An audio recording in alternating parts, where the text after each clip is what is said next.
Hello everyone, welcome back to another video. Today I will show you how to hide photos videos on iPhone.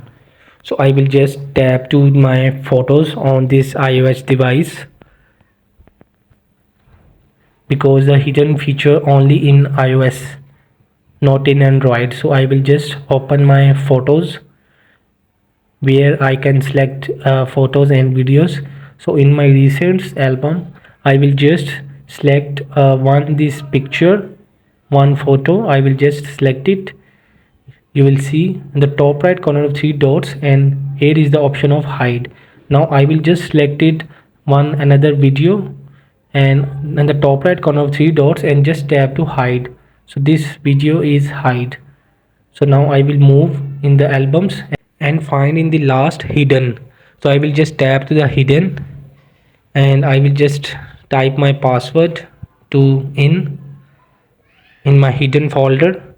So you will see one video and one picture in hidden. So this is how you will. So if this video helped you, please don't forget to like and subscribe and get notified for more videos.